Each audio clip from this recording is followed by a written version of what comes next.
السلام علیکم ورحمۃ اللہ وبرکاتہ۔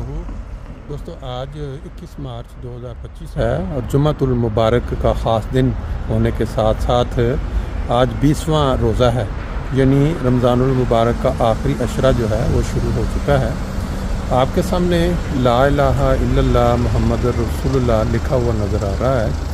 یہ عیسائی ملک جرمنی فرینکفرٹ کے اندر ہے اور یہ پہچان ہوتی ہے مسلمانوں کی۔ ایک بلڈنگ اس سائٹ پہ ہے، انشاءاللہ اس سال اس کا بھی افتتاح ہوگا، جس میں ہمارے تنظیم لجنہ اور انصار کے استعمال میں آیا کرے گی۔ اس کے بالکل اپوزٹ جو ہے، یہ دیکھیں ایک اور بہت بڑا جو کلمہ طیبہ کا لکھا ہوا باہر، یہ بھی عیسائی دیس فرینکفرٹ کے اندر جو کلمہ توحید کی آواز اگر نہیں ہے تو کم از کم نظر کے سامنے ہر وقت یہ رہتا ہے، اور اس سے یہ اندازہ ہوتا ہے کہ یہ ہمارے جو ہے مسلمانوں کی ہے، اور یہاں مسلمان اپنی جو عبادات ہیں یا اپنے جو دوسرے کام ہیں کرنے والے دفاتر وہ سارا انجام دیتے ہیں۔ آج جمعۃ المبارک کے اندر جو بھی وہاں ہمارا خطبہ ہوگا اس کی کچھ جھلکیاں آپ کو دکھاتے ہیں۔ کسی بھی جگہ آپ گئے ہوں دنیا میں تو جب دیوار پہ یا کسی بھی جگہ آپ کو کلمہ طیبہ لکھا ہوا نظر آئے گا تو آپ کے امید کی کرن نظر آئے گی کہ یہاں بھی مسلمان ہیں۔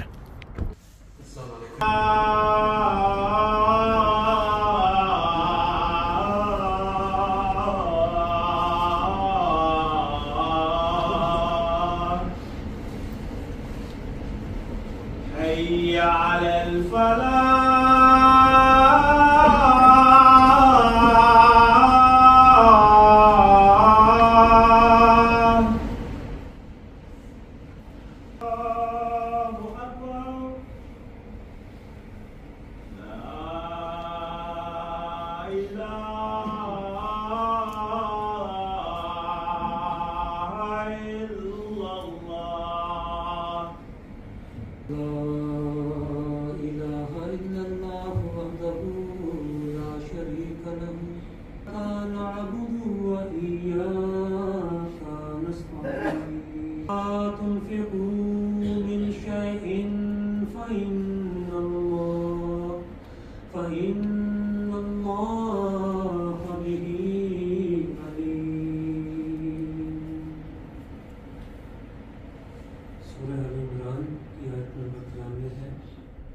اللہ تعالیٰ فرماتا ہے تم ہرگز نیکی کو پا نہیں سکو گے یہاں تک کہ تم ان چیزوں میں سے خرچ کرو جن سے تم محبت کرتے ہو، اور تم جو کچھ بھی خرچ کرتے ہو تو یقیناً اللہ اس کو خوب جانتا ہے۔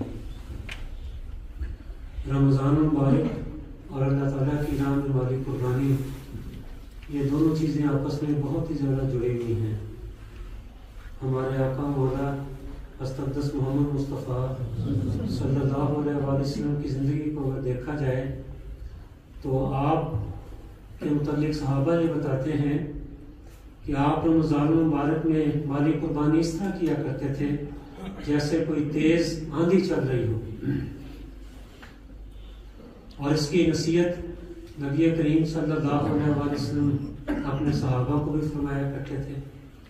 چنانچہ ایک موقع پر حضرت اسماء رضی اللہ تعالیٰ عنہ بنت حضرت ابوبکر رضی اللہ تعالیٰ عنہ کو نبی کریم صلی اللہ علیہ وسلم نے نصیحت فرمائی کہ دیکھو اللہ کی راہ میں گن گن کر خرچ نہ کیا کرو، ورنہ اللہ تعالیٰ بھی تمہیں گن گن کر ہی دے گا۔ اپنے روپوں کی تھیلی کا منہ بند کر کے نہ بیٹھ جانا، ورنہ پھر اس کا منہ بند ہی رکھا جائے گا۔ کیسی پیاری نصیحت ہے۔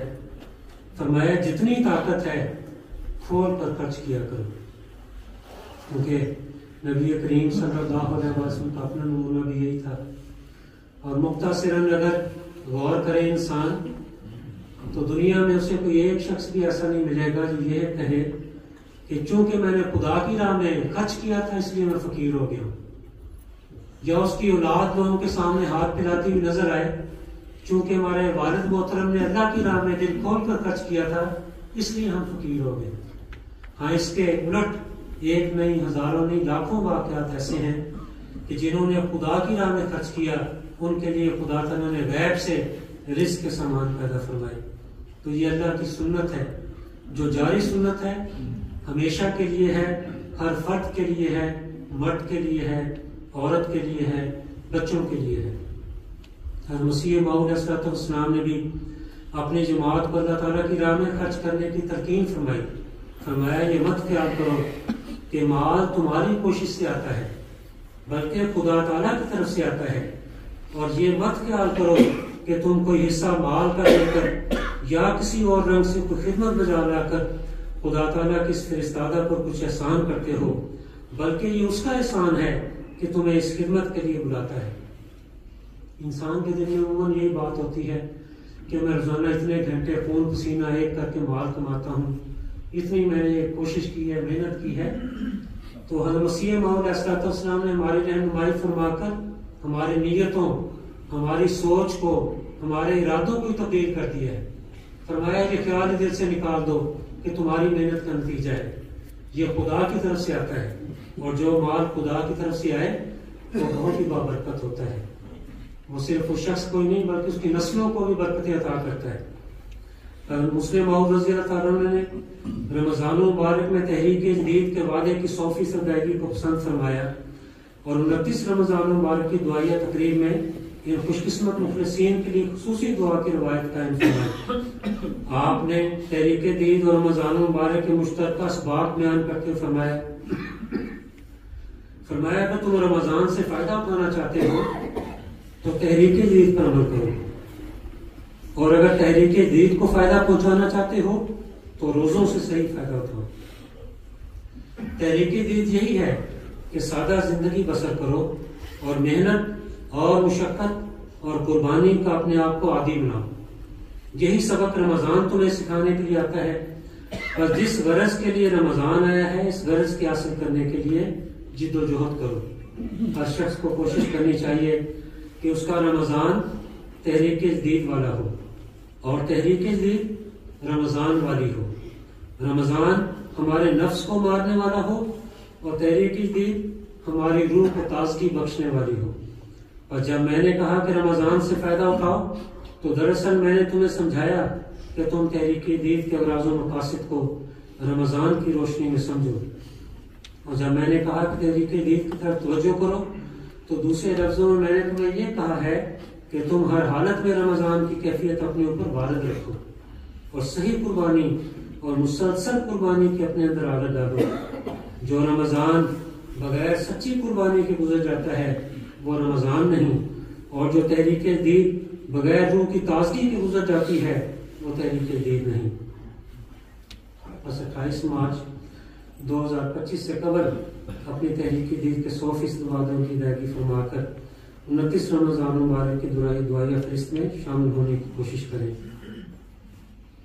فرمایا کہ دیکھو خدا تعالیٰ نے مجھے لیلۃ القدر کے متعلق بتایا، لیکن تم میں سے 2 شخص آپس میں جھگڑا کر رہے تھے تو میں بھول گیا ہوں کہ وہ کون سی رات ہے، لیکن یہ بتا دیتا ہوں کہ رمضان کی آخری راتوں میں اسے تلاش کرو۔ چنانچہ آج سے ہی اس کا آغاز ہو رہا ہے۔ حضرت عائشہ رضی اللہ تعالیٰ عنہ نے پوچھا کہ یا رسول اللہ صلی اللہ علیہ وسلم اگر اللہ تعالیٰ مجھے لیلۃ القدر عطا فرمائے تو پھر میں کون سی دعا کروں؟ تو آپ صلی اللہ علیہ وسلم نے فرمایا کہ یہ دعا کرنا، اللہم انک عفو تحب العفو فاعف عنی۔ اے اللہ تعالیٰ تو عفو ہے، عفو کرنے کو، درگزر کرنے کو، معاف کرنے کو، بخش دینے کو پسند کرتا ہے، بس مجھ سے بھی درگزر کرنا، معاف کر دینا اور بخشش کا سلوک کرنا۔ یہ دعا ہمیں یاد ہونی چاہیے، اور رمضان کی ان آخری طاق راتوں میں ہمیں اس گھڑی کو تلاش کرنے کی کوشش بھی کرنی چاہیے۔ اللہ تعالیٰ ہمیں اس کی توفیق عطا فرمائے۔ اہمیت کے پیش نظر یہ اعلان دوبارہ کرتا ہوں، ایک نہ ایک دن پیش ہوگا تو فنا کے سامنے، چل نہیں سکتی کسی کی کچھ قضا کے سامنے ایک نہ ایک دن پیش ہوگا طوفانوں کے سامنے